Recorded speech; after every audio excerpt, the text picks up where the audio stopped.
Hello, welcome to the Columbus Metropolitan Club. I'm Kelly Atkinson, the Director of Business Systems for Barnes & Thornburg. So thank you. I'm going to make all of these other thank yous, right? Thank you to WOSU Public Media, CMC's partner for the Democracy in Crisis series. This series begins with today's forum, and it continues monthly for the remainder of the year. Today's forum is also supported by the Columbus Dispatch, and today's live stream is presented by the Emergency Response Fund of the Columbus Foundation in partnership with the Columbus Dispatch. So let's thank all of those supporting today's forum.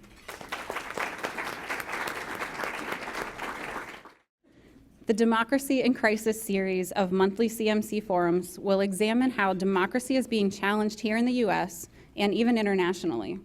To launch our series, we're honored to welcome Michael Tomasky, editor of The New Republic and the author of If We Can Keep It, How the Republic Collapsed and How It Might Be Saved, and our host, Mike Thompson, Chief Content Director for News and Public Affairs with WOSU Public Media. You can learn more about today's speakers in your forum flyer. Mike, we really look forward to today's conversation.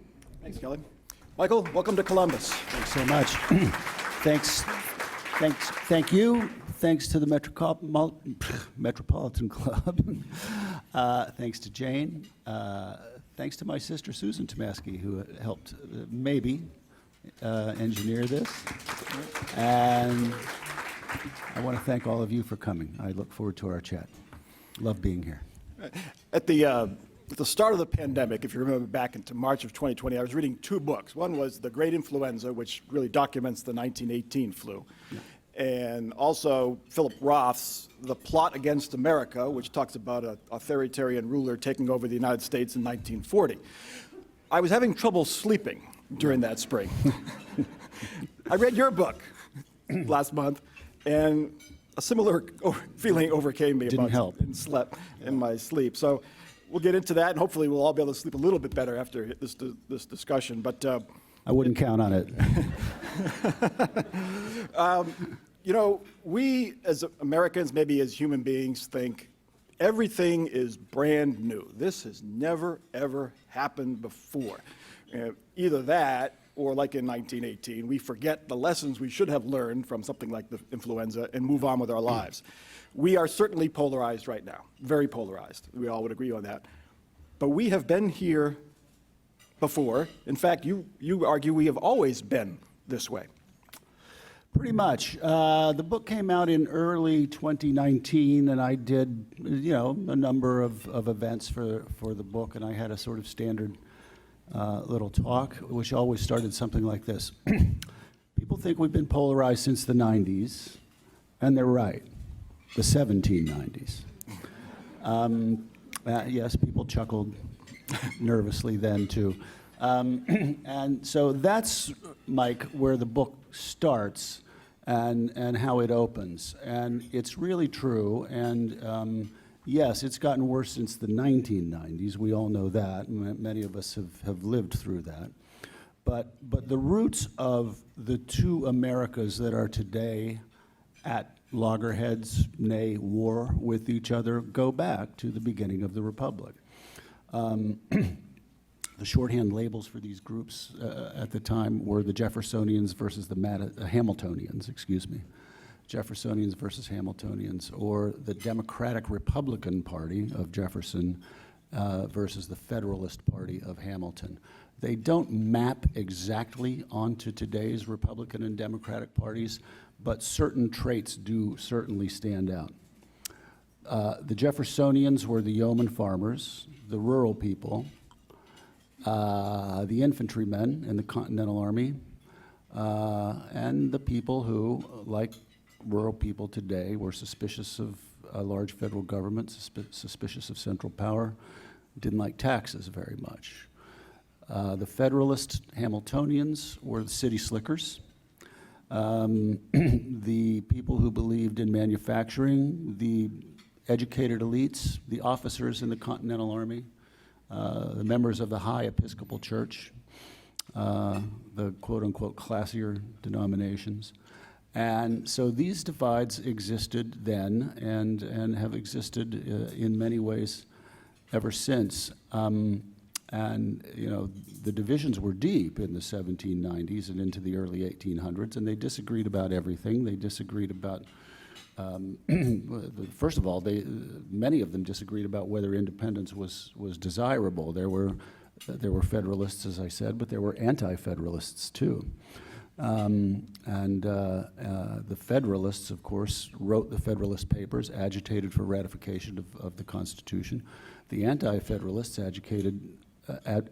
agitated against ratification of the Constitution and made some pretty prescient arguments, actually. I read a lot of their pamphlets, and they said things like, look, this is impossible. This is too big and too varied and too diverse a place to be turned into one country. We just disagree about too much.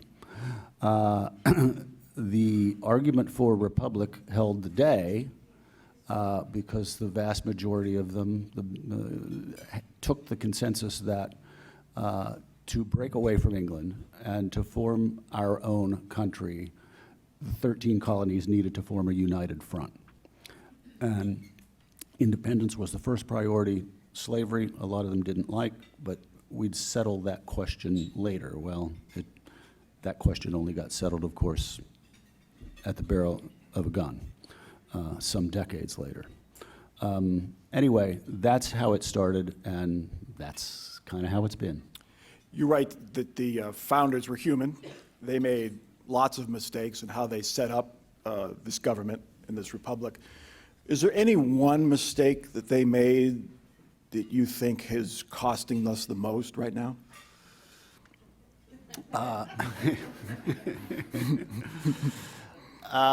The Senate. So when we were in school, we were taught that the Senate was the result of what was known by two names: the Connecticut Compromise, because it was crafted by Roger Sherman of Connecticut, chiefly, others as well, but chiefly Sherman. And then it's also called the Great Compromise, right? We learned that in school. So what is that phrase, the Great Compromise, supposed to tell us, supposed to make us think? It's supposed to make us think that it was great and that everybody was pleased by it, and that you know, it ended some debate, and everybody shook hands and hugged and drank champagne and was happy. Nobody was happy. Nobody was happy. The Connecticut Compromise passed at the Constitutional Convention. I believe the vote was 5 to 4 to 2, 2 abstentions. So it passed by one. The states, and this is another question. You want to talk about beginning weird questions like why? Why did each of the 13 states have an equal vote at the Constitutional Convention when they were so different in population? That's a weird one too. But anyway, 5 to 4 to 2. New York was absent that day, and there's this long-running debate among constitutional scholars about how New York might have voted, so the whole thing might have failed if New York had shown up. A lot of these guys, there were 55 guys, and you know, they couldn't be there the whole time. It went from June to September of 1787, and they had to get back to tend their crops and whatever they had to do, and they'd go back and forth between their home states and Philadelphia. The day after it passed, the 4 states that voted against it met that morning and said, what are we going to do about this? This is a disaster. This is insane to have, you know, Virginia and Rhode Island both have 2 senators. This is crazy. At the time, Virginia was the most populous. I believe Rhode Island was the least populous, and Virginia had 14 times the number of citizens that Rhode Island had. Today, California has 70 times the number of citizens that Wyoming has. So a Wyomingan has 70 times the voting power in the Senate that a Californian does. So they were aware that this was a problem. This wasn't a great compromise. This was a lousy compromise. And it passed by 1 vote. And a lot of people didn't like it, and they met the next morning to see what they were going to do about it. They couldn't come to a consensus on a plan B, and they had other pressing business to get to, so they just dropped it. One guy from New Jersey, then a small state, even proposed that they redraw state boundary lines to try and ensure a more equitable distribution of population. Not a crazy idea. I kind of wish they'd done it. You know, they did it in Paris. They did it in the French Revolution. Départements, if you look at a map of France, they're all small. They're all about the same size. They did it. You know, we didn't. The Senate was a big mistake. What was their reasoning? Why the advocates for this system? Was it based in maintaining slavery? Was it the southern colonies that wanted to make sure they had enough votes to maintain it?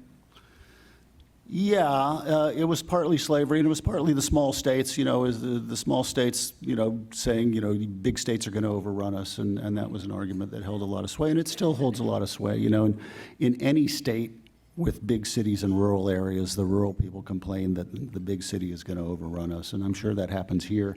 It happens a lot in Michigan, a favorite state, I know, of so many Ohioans, where rural Michiganders have complained for years and years and years, decades and decades, about, you know, Detroit's going to overrun us and we're not going to have any power. So they stacked the state legislature in the direction of rural parts of Michigan in just an obscene way. Michigan was as bad as Mississippi.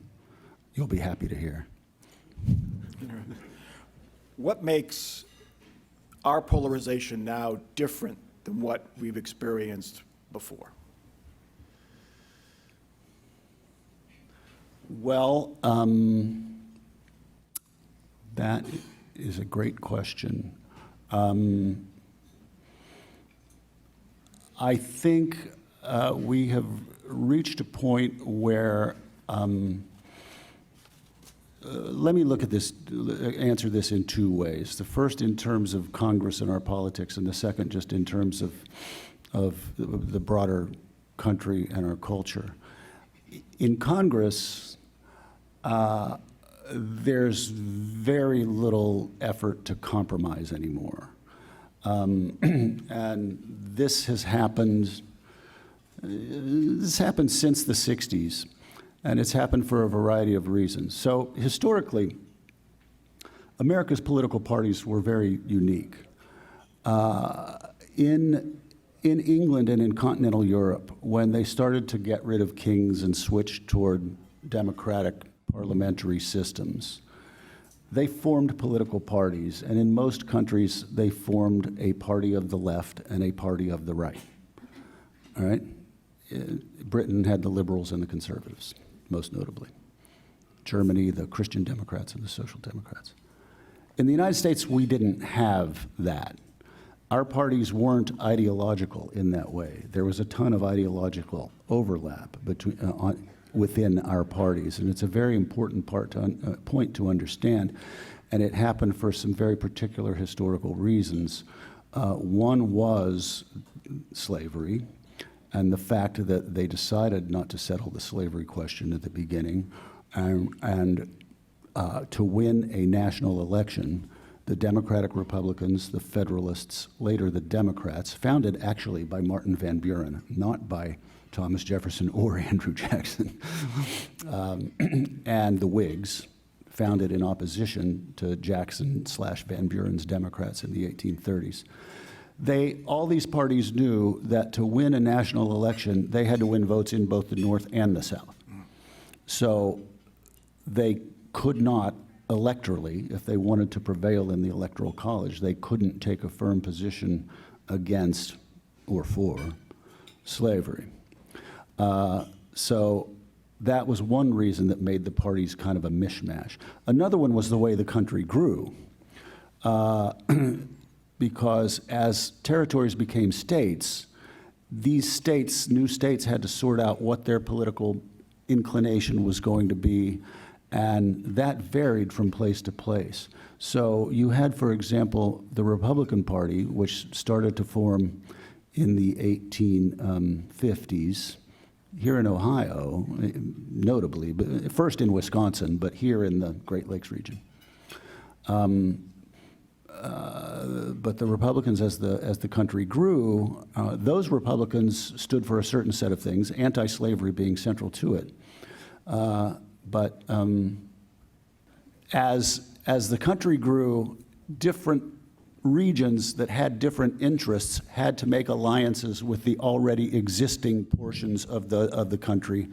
And this made for parties that were a real ideological mishmash. So the Republicans were Yankee, moderates from the New England states, free soilers from Ohio and Wisconsin, and then agrarians from the Midwest and so on. All of them kind of different. The Democratic Party was even worse. The Democratic Party was the party of the urban machines of the North, the party of Boss Tweed, and the apartheid, racist, segregationist party of the South, who disagreed about most things, but for some reason they stayed in the same party to win elections, to win presidential elections. So, as a result, through the mid-20th century, the Democratic and Republican parties had a ton of overlap. And the National Journal, the publication based in Washington, used to do this every year. I think they've stopped bothering because there's no point anymore. But they used to measure this overlap and how many liberal Republicans were there and how many conservative Democrats were there. And there were always 15, 18, 22 senators in this overlap area. That stopped happening in about 2010, and now there's no overlap. So even Joe Manchin is more liberal than the most liberal Republican senator. And I forget who the most liberal Republican senator is. It's probably Mitt Romney, I guess, or but he's more conservative than Joe Manchin. So there's zero overlap, and there's zero overlap even in the House of Representatives now, 435 people. So that's one thing that's happened. And then more broadly, I would say just our politics has become so cultural and so consuming about everything we do. Do you shop at Whole Foods? You're probably a Democrat. Do you drive a Volvo? You're probably a Democrat. Do you drive a Ford F-150? You're probably a Republican. And so on and so on. And just what TV shows you watch, what teams you cheer for, what sports you're interested in. It's all now infused through some kind of political sieve that heightens divisions. Can you blame either party? In your book, you take aim at Republicans because they've really become much more unified and ideological, where the Democrats are still more of a coalition, disorganized, as Will Rogers would say. Yeah. Can you blame either Democrats or Republicans? Do they share the blame? Does one get more blame? No, the Republicans do get more blame in my eyes, and it goes back to, Gingrich was, I think, the first actor here, and, he explicitly said that he wanted to heighten the distinctions and make Washington more partisan. There's a famous quote from him that's in the book. I can't remember it exactly, but it's something like, a reporter asked him why he never served in Vietnam. He got a deferment, of course. He said, I guess I felt that I had a different war to fight here at home. War, okay? He used the war metaphor in talking about members of a different political party. This was really different. Remember, at the time, Washington, not only was there all this overlap, but it was run by men, mostly men then, and today still, but mostly men then, almost wholly men, who came of age in the Depression and during World War II, two events that really made the country kind of pull together and made for a more communal ethos that extended into the post-war era. And if you look at the great senators and House leaders and presidents too of the 50s and 60s, they all lived through both of those experiences, and they knew that hardship. I mean, one story that I love that I tell in the book is that Bob Dole, and a Republican senator from Kansas, and two Democratic senators, Phil Hart of Michigan and Daniel Inouye of Hawaii, convalesced after the war, recovering from their injuries in the same hospital in Battle Creek, Michigan. And when you get to know somebody like that, you don't use war metaphors against them.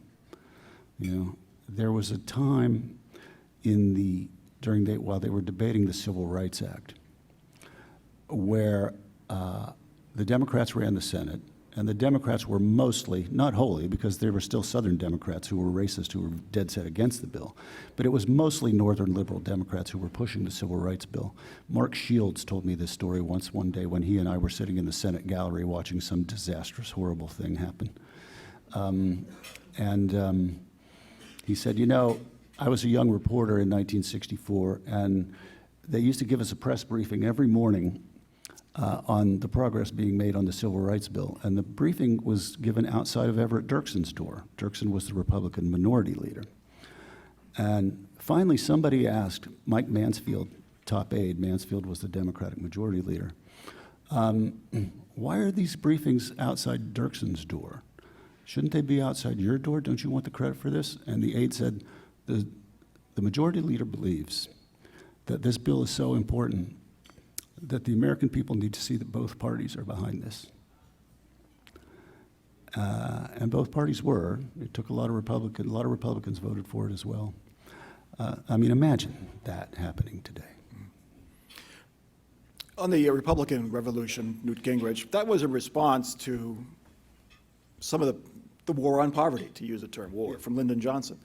Some of those programs were very good, Medicare, Medicaid, public housing, not so good. Do Democrats bear some responsibility there? Because they did control the branches of government for a long time, in the time leading up to the 1990s. Yeah, they bear some responsibility, and you know, they ran the show in the 60s and 70s, and they didn't do everything right. I would argue that if you look at the statistics and the Great Society programs, they really did reduce poverty dramatically. Elderly poverty in particular went way, way down after the passage of Medicare. Child poverty went way, way down after the passage of Medicaid. So I would defend those programs. But then there were failures. And, you know, the welfare state became sclerotic, and you know, there were problems, big problems with welfare policy. And then crime was a big problem that the Democrats didn't seem to respond to. So those were the roots of the backlash. But I think the backlash also contained, you know, it came from the Roe decision and the politicization of the Southern Baptist Church, which up to that point had been pretty resolutely non-political. So yeah, you know, I mean, it takes two to tango, and then even in the 90s, I mean, you know, Democrats did certain things to you know, they're not angels, they're not blameless. But Gingrich really drove this train, I think, and then the rise of the Republican media. It was around that time that talk radio started, and Rush Limbaugh started up in the early 1990s, I believe it was, and so the two media realities have had a whole lot to do with this. We'll pick on the media in a moment, yeah. But and we like to pick on politicians as well. But you're right that politics is a lagging indicator. That politicians follow the people. So how does that square with what you're saying about how the system has not worked, but we the people, to coin a phrase, put that system in place? Yeah, we did. And yeah, I think when I write that, what I mean is that, you know, politicians, you know, they wait to see what people think. You know, there's the famous quote from the French politician of the mid-19th century, "There go my people. I must find out where they are going so I can lead them." I forget the man's name. Somewhat unfair, actually. He was kind of a leader, actually, if you read a little bit more about this guy. And there's a metro station named after him somewhere in the 15th arrondissement or something like that. But yeah, you know, politicians generally follow, but you know, there was, I would also say, starting in the 70s, a very concerted effort among American conservatives to invest millions and millions and millions of dollars in politics in a way they hadn't before. You all know how many billions corporations spend on lobbying now. They didn't do that in the 1960s and 70s. They just didn't do it. It didn't occur to them. And, you know, politicians then wouldn't even take that kind of money Jamie Whitten of Mississippi chaired the Defense Committee, Defense Appropriations Subcommittee in the House of Representatives for many, many years. He had certain downsides to him, certainly, when it came to race. But on the question of campaign contributions, finally, at some point in the 1970s, some defense contractor wanted to send him a check, and he said, what are you doing? I can't take money from you. You know, so that's pretty different. So, yeah, but the conservative establishment, and we know today the Kochs and the Heritage Foundation and the Cato Institute and all these things, didn't exist. So all that was a conscious effort begun in 1971 to, you know, to change the political dynamic, and you know, they've been pretty successful. Turning back to the media and conservative media, I remember when they put Rush Limbaugh on the radio station where I worked in central Massachusetts at the time, and Mike Dukakis was losing or had just lost, and it was really a shock to the system, but he saved AM radio, became very popular. Fox News, of course, soon followed. We don't just have one or two channels anymore. We have hundreds, thousands, plus feeds on Facebook and Twitter. Yeah. How has that led to our polarization? Well, you know, obviously people get the news they want, and they listen to the sources they want. And you know, liberals mostly watch MSNBC and CNN and read the New York Times and follow Twitter feeds that they want to follow. And conservatives read Fox or watch Fox and Newsmax and One America and listen to Sinclair radio stations and local broadcast stations and read Facebook feeds that they want to read. And you know, I saw, you know, some of you may have seen shortly after the Mueller report came out, an interview with a woman who only watched Fox, and she had no idea that there was a single critical sentence in the Mueller report about Donald Trump. She just didn't know that it was there. So, and you know, if you compare MSNBC and CNN on the one hand, which do basically the same kind of thing, MSNBC more avowedly liberal in prime time, and compare what they present to what Fox presents, they're different worlds. It's not just like there's this fact and we disagree about it. There's two whole different fact sets. We have, in our new newsroom, we have many more TVs than we had before. We have CNN and Fox right next to each other. It is two different worlds. I used to watch Fox, but not all day. Like I can monitor it all day like now, and it's a very, I don't want to use the word dystopian, but Fox has a dystopian view of the world right now. We're getting invaded. You know, Biden, gas prices go up, but they never come down. Yeah. CNN, more down the middle. Yeah. How do you get folks to watch the other, to see what their neighbor is listening to? How do you get a Fox viewer to watch MSNBC? How do you get an MSNBC viewer to watch Fox? Can you?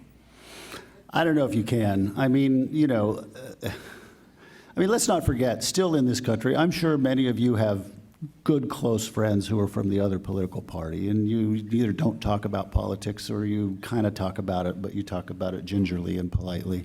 I, too, have some Republican conservative friends, particularly from my hometown, Morgantown, West Virginia, guys I went to high school with and stuff. And, you know, we still have points of commonality. You know, we love our Mountaineers, and, you know, we have our shared memories and stuff. Is that part of the problem that we avoid? We have friends who we know we disagree with, family members we know we disagree with, but we don't want to ruin the Thanksgiving dinner. Right. Is that a contributing factor as well? Yeah, it probably is, but, you know, do you want to ruin your Thanksgiving dinner? No. But, you know, we just avoid, I mean, we Midwesterners are great at avoiding things, but we avoid anything that could cause trouble as a human being. Yeah. Let's get to some of these solutions. If you could change one thing today, again, back to the one mistake that the founders made, if you could change one thing today you think would help close this gap, what would it be? Well, you know, it's hard to limit it to one thing, so I'm going to cheat and give more than one thing. But the first thing is I would just get rid of the United States Senate.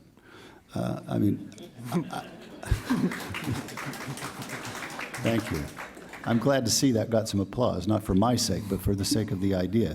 I mean, John Dingell wrote a cover story, you know, the congressman from Michigan the late congressman from Michigan wrote a cover story in the Atlantic magazine a couple years ago, Abolish the Senate.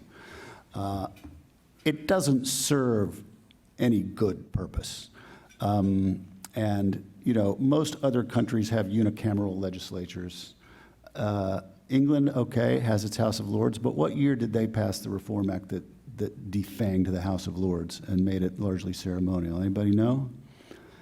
Some of you know, I'm sure. 1909, okay? So more than a century ago, they realized this doesn't work for popular sovereignty or majority rule or anything like that.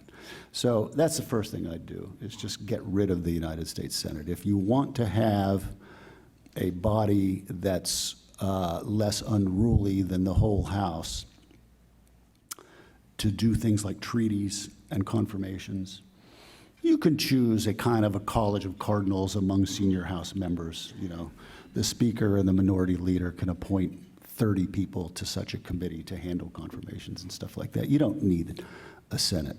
Another thing I'd do, Mike, is and this is probably not going to get applause, expand the size of the House of Representatives. No one? No takers? Okay. Those are the folks running for Congress who want to run for Congress. We have 435 for a country of 330 million. England, what is it, 90 million people? You know how many people are in the House of Commons? 600 and something. Wow. I did a study while I was researching the book. I just went from country to country. How large are the constituencies of each of these parliaments? And they tend to be in the neighborhood of 100,000 to 130,000 constituents. Our members of Congress represent 750,000 people. That's not tenable. That's not close to the ground democracy. Now, if you prorated it out and made it 130,000, we'd have 3,000 people in the House of Representatives. I don't think we quite want to do that. But I think we should think about ways to expand the size of the House of Representatives. And there are people thinking about this. And not only expand the size, but change the way some of them are elected. Single-member districts are bad for a lot of reasons. It would take me too long to go into the details, but you can actually go see about this online, or there are some very clever YouTube videos devoted to explaining why single-member districts help foster polarization and aren't very good in terms of representation. I mean, basically, you take like Germany, just very quickly. Germany has a form of proportional representation, which means that every party, and Israel too, Israel might be an even more prominent example that many of you will connect with, but Israel has 120 seats in the Knesset, and all these tiny parties have 1 seat, 2 seats, 4 seats, and then they have to make these coalitions. If you are a Green in the United States, or let's say you want to be a member of the pro-AR-15 party on the right, you don't have representation. You don't have party representation, you know? So a lot of people get left behind by a two-party system. So there's a lot of talk about multi-member districts and ranked choice voting. These are things that also might, over time, produce more moderate winners. Ranked choice voting, for example, because if you're not the voter's number 1 choice, you have to work to kind of try to be their number 2 choice, right? And if you have to be their number 2 choice, you can't go around throwing nuclear bombs all the time because you're going to make people mad. You want the bulk of the electorate to like you. So ranked choice voting, a larger House of Representatives, and multi-member districts can help moderate our politics a little bit. Those changes would require constitutional amendments, which is very difficult. One change would not be that difficult, in theory. In the United States Senate, they equate going to a simple majority vote to nuclear Armageddon. And that's because of the filibuster. What should be done with the filibuster? Yeah, I'm against the filibuster. I have been for a long time. First of all, it just violates a basic principle of what we are taught from the time we're little kids is fair play, is that the majority rules, right? Majority rules. You know, if 9 friends are together and they're voting on something, and then the vote comes 5-4 in favor of a certain outcome, nobody disputes that that outcome carries the day. But that's not how the United States Senate works at all. In the United States Senate, to extend the analogy, it would take 6, 7 maybe of the 9 to make sure that something passes, giving 3 the effective right of the majority. And that's how the Senate works. 41 people are effectively the majority in the United States Senate because 41 people can block anything. There's a lot of literature from a lot of the founders saying that this was a bad idea. And of course, the filibuster was not in the Constitution. The filibuster was developed in the 1830s and more into the 1840s and used mostly to defend slavery and then later to block civil rights legislation. It's terrible, it's poisonous, it's un-American, it's anti-democratic, and you know, it halts the Senate from doing stuff. In the old days, in the days that I was talking about earlier, the pre-90s days when there was all that overlap, it didn't matter that much because there was compromise. But in a time when there's no compromise, you can't get 60 people to agree on anything. It blocks the Democrats more than it blocks the Republicans, I'll say that, because the Democrats have a more extensive legislative agenda than the Republicans do. And then there's the concern that some people express that, well, if you lower it to 51, fine, the Democrats can pass all the stuff they want to pass when they have power, but then the Republicans can get in office and pass what they want to pass or undo what the Democrats did. Well, I have 2 answers to that. Number one, yeah, I guess they could, but that's democracy. You know, they won the election, so if they have 51 votes, they have 51 votes. That's life. The second answer is they can't undo a lot of stuff once it's done. Like if a Democratic Senate, Congress, raised the minimum wage to $13, the Republicans really going to roll back a minimum wage increase? No. Let them try. They're not going to do that. That's, you know, insanely unpopular, and they won't do it. And there's proof that I'm right. There's proof both from England, where the Tories wanted to roll back the NHS when they took power in the 1950s, couldn't do it. Tried a lot, couldn't do it. And of course, the Republicans wanted to repeal Obamacare, voted 72 times in the House to repeal Obamacare. Campaigned on repealing Obamacare, said we're going to go to our, if we go to our graves, we're going to repeal Obamacare. Never succeeded at doing it. It's hard to undo stuff once it's done. Social Security, Medicare, all the same All story. these things, same story. Michael, let's do the end run scenario. How do we get out of this? Give us your best case scenario and your worst case scenario. Well, the best case scenario is something like this, I guess. I mean, it's in the news this week, and both scenarios, let's face it, revolve around Donald Trump to a considerable extent. So it's in the news this week, that Times poll that came out yesterday that many of you may have seen, that, you know, Republicans may be peeling away from Donald Trump to some extent. Now, if they nominate someone else, I think at least that person, if he loses, will abide by the result. So I think. I think. Small victories, I guess. Yeah. So, you know, at least there's that. And, you know, then, you know, I'm not very sanguine about it. I don't really have a great best case scenario for you, I'm sorry to say, because one thing that's also happening is more Marjorie Taylor Greenes and Lauren Boeberts are winning primaries. So there are going to be more of those folks in Congress who aren't there, obviously aren't there to compromise. They're there to burn the place down. So that's a tough one to deal with. So that raises the question of, like, how does the Republican Party ever moderate? away from its current, trajectory.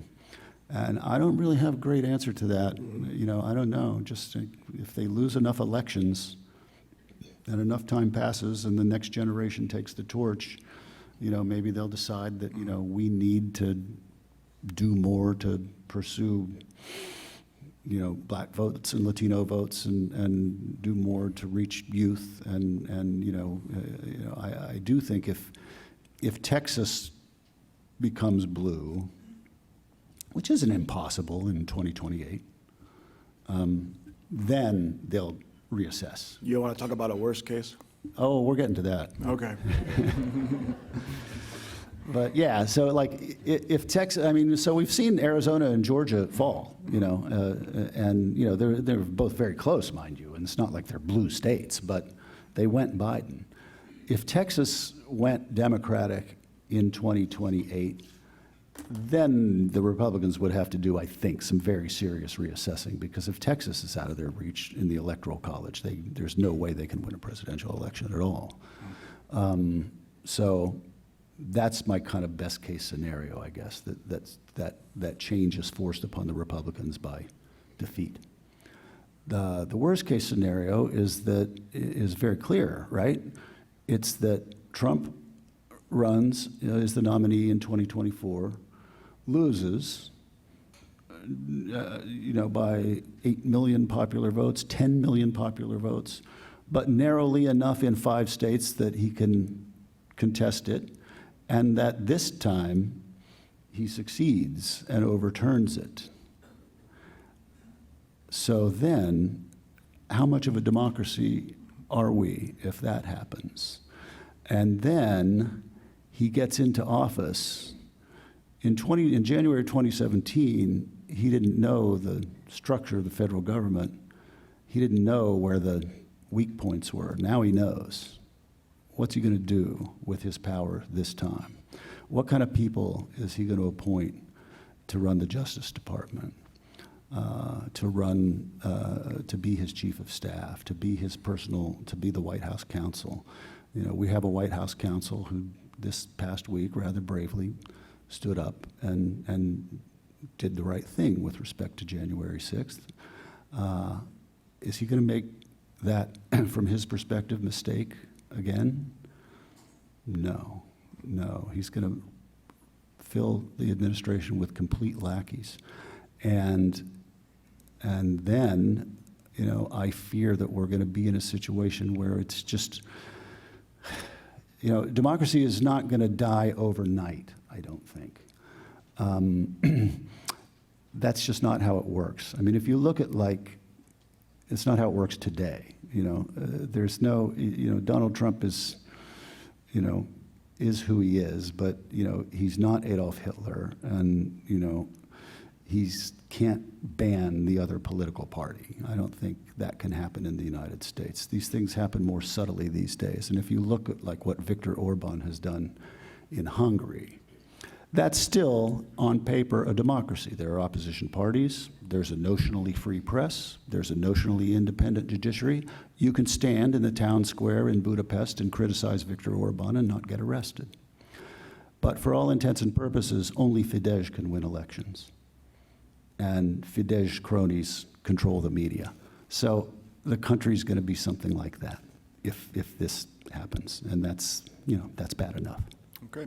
It is the CMC's tradition to take questions from our audience. If you have a question, please go up to the microphone. Tell us who you are. And please keep your questions brief. No political statements, please. Jane, go ahead. Well, I have quite a lot of questions online, and we'll do every other one. So if you have a question, line up here. Michael, William Wason from the Ohio State University says, how do you think we can restore, quote, perfect democracy when public faith in all of our major institutions has been methodically and intentionally undermined for the past 50 years? Yeah. Well, a lot of the undermining in the faith in our institutions has been the fault of people running those institutions. I mean, and a lot of the trust in government disappeared in the first instance, right, with Watergate and the Vietnam War. And, you know, the Vietnam War was a lie to the American people and a tragedy that unnecessarily cost 58,000 American lives and like around 2 million Vietnamese lives. And, you know, that was a Democrat. I mean, it was bipartisan, but it was a Democratic president. And then Watergate was, you know, a more intentional crime. And you know, that caused a lot of problems. So things started there, but I would say that in more recent years, the conservative media in particular has sought to discredit mainstream and what they would call liberal institutions of all kinds, you know, and just faith in facts and faith in science and things like that, and have come under very steady attack, and you know, such that, you know, people don't believe in these institutions anymore. But it's also the case that these institutions have failed to deliver for people, and this gets into an economics discussion. But you know, people do expect when the Democrats get elected and control the House and the Senate and the presidency that they're going to pass some things. And they did pass some things. The record isn't entirely bleak, but they didn't pass the big thing that they said they were going to pass. And it's not Joe Biden's fault. It's largely the fault of that other Joe. But you know, when people see that, they lose faith. And that goes back farther. I mean, we've had a middle class that's been falling behind, you know, the upper class for 40 years. And the system hasn't responded well enough. And that's what helps create this working class rage. And that is the subject of your next book. It is, in fact, the subject of my next You teed book. up Very, beautifully. very perceptively done, Mike. Yeah, and I'll plug that before we close. But let's Okay, it take comes some out in September. questions. Yes, go ahead, sir. Hello, I'm Jeffrey Lemichuk with CareSource. 2 quick questions.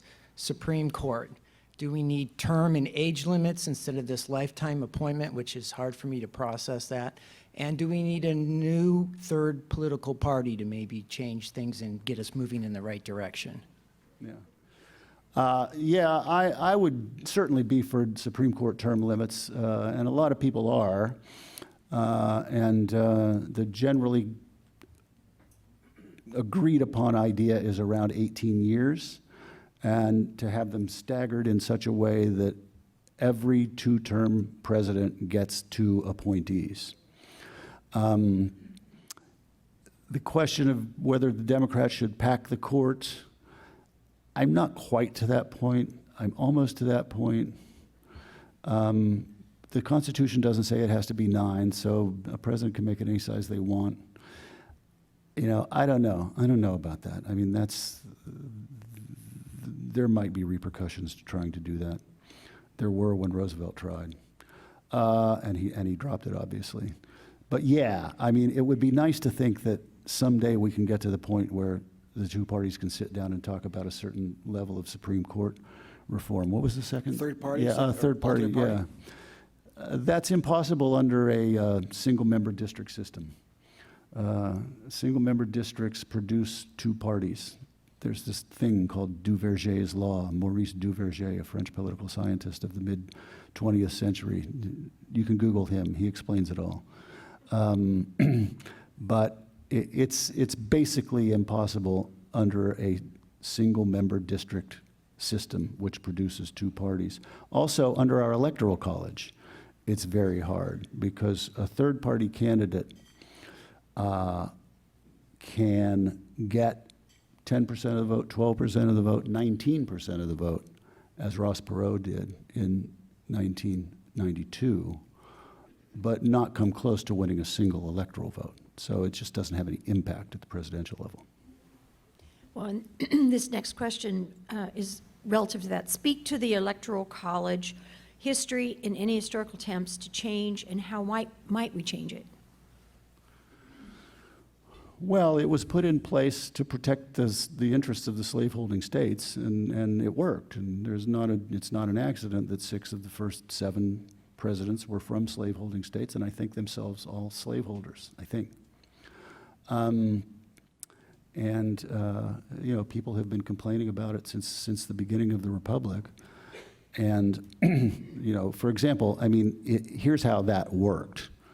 There were more free people in Pennsylvania than there were in Virginia, but Virginia had a huge number of slaves, and because of the 3/5 clause, 3/5 of that population counted toward the Electoral College, so it ended up giving Virginia more representation in the Electoral College than Pennsylvania, even though Pennsylvania had more voters.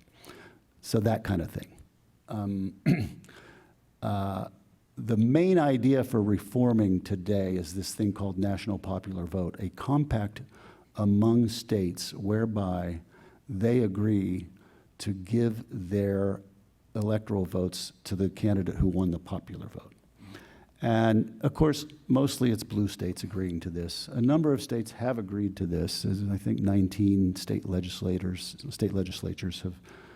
have signed on to this, and it would, if enough places adopted it, it would ensure that the person who won the popular vote became the president, which is a real crisis right now, because in two of our last 5 elections, that came out the other way. Sir, your question. Hello, my name is Brian Stark. First of all, a question. As I recall, Texas could turn blue, but I think Texas still has the right to transform itself into 5 states. Yeah. My question is, both the CIA and the British equivalent have said that China is infiltrating all of our media.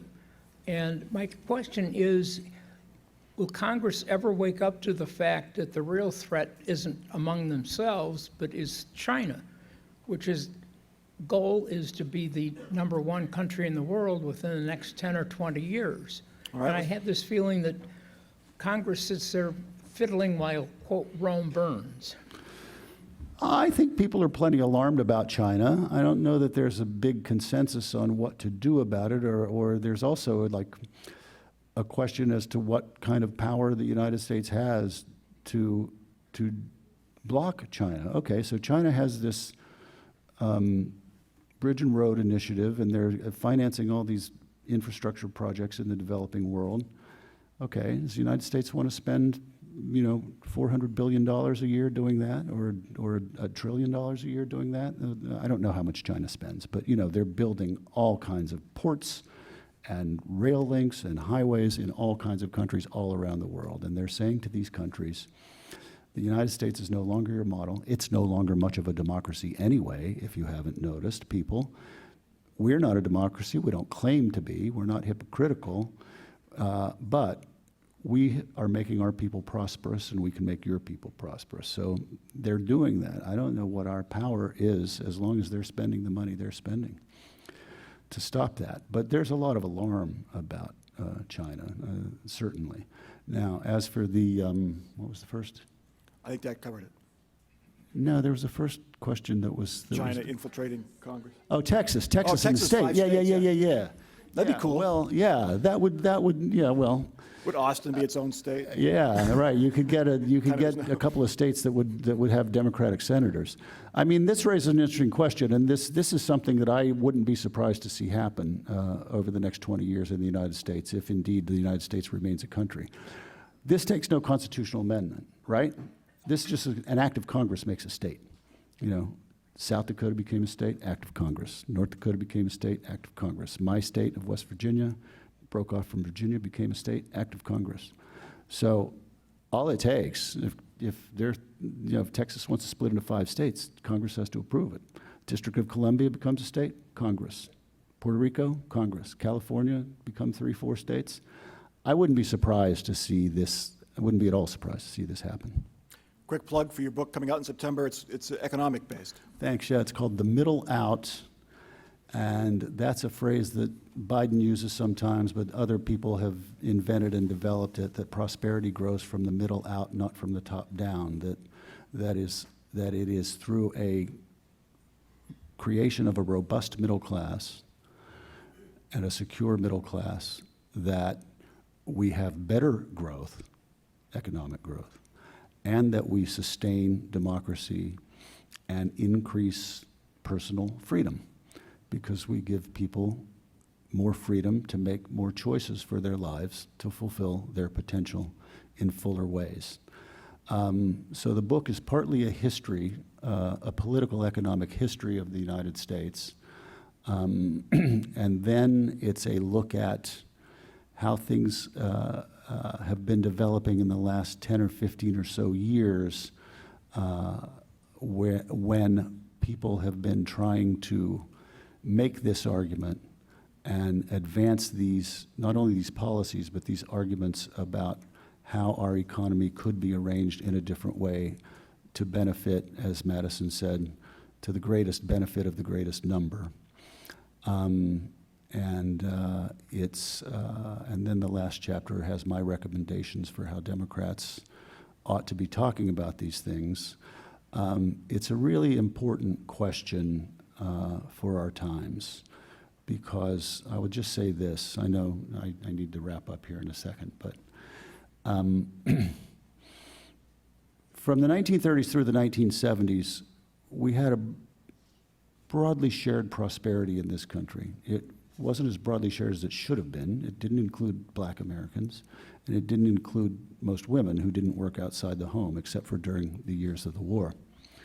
But we did have a growing middle class, far less economic inequality than we have today, far less, and far less economic anxiety in the working and middle classes, and more economic security. In the 1970s, this started to change because our economic priorities started to change. Broadly speaking, we went from Keynesianism to Milton Friedmanism, and I won't elaborate on those now. Buy my book and you'll see. But what has happened in the last 40 years is a massive transfer of wealth from the middle class to not only the top 1%, but the top 0.1%. Massive transfer of wealth, trillions and trillions of dollars, such that the average median income today in the United States is about $40,000. There's been a study by the Rand Corporation. If that wealth hadn't been transferred, the average median salary would be in the high 50s. That's what this transfer of wealth has done. Nobody knows this. Democrats don't talk about it. Americans don't know this. I know it. If you read the book, you'll know it. I hope a lot of people read it and get to know it. Democrats need to talk about these things. So that's what the book is about. And it's intimately tied, in my mind, and I'll finish here, to democracy and freedom. A stronger middle class makes for a stronger democracy. Thomas Jefferson believed this very devoutly, wrote about it a lot, acted on it a lot. A stronger middle class makes for a stronger democracy, and it gives people more personal freedom to make more choices about what they want to do with their lives. So I hope you'll give it a look. I'm coming back here to Gramercy Books sometime in September. I hope you'll keep an eye out for it, and thank you all a million for listening. While you're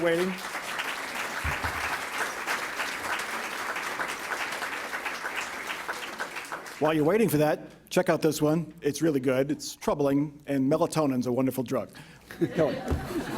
Thank you very much. Well, I think we all know what we need to be doing and what we need to be on the lookout for. So thank you to our Democracy in Crisis series partner, WOSU Public Media, and to the Columbus Dispatch for its support for today's forum. Thank you to our online virtual seat patrons and to the Emergency Response Fund of the Columbus Foundation for presenting our live stream in partnership with the Columbus Dispatch. And our special appreciation to today's speakers, Michael Tomasky and our host, Mike Thompson. And please make plans to join us next week for a forum on the recent changes to abortion laws in Ohio with hosts Jesse Baumert and Dan Coble from Capital University. I thank you all. Okay, most important thing, thank you all for joining us. We're so glad that you're here. You make the forum, you make everything, so we couldn't do it without you. We look forward to seeing you next Wednesday as the Columbus Metropolitan Club presents another community conversation. Enjoy the rest of your day. Thank you.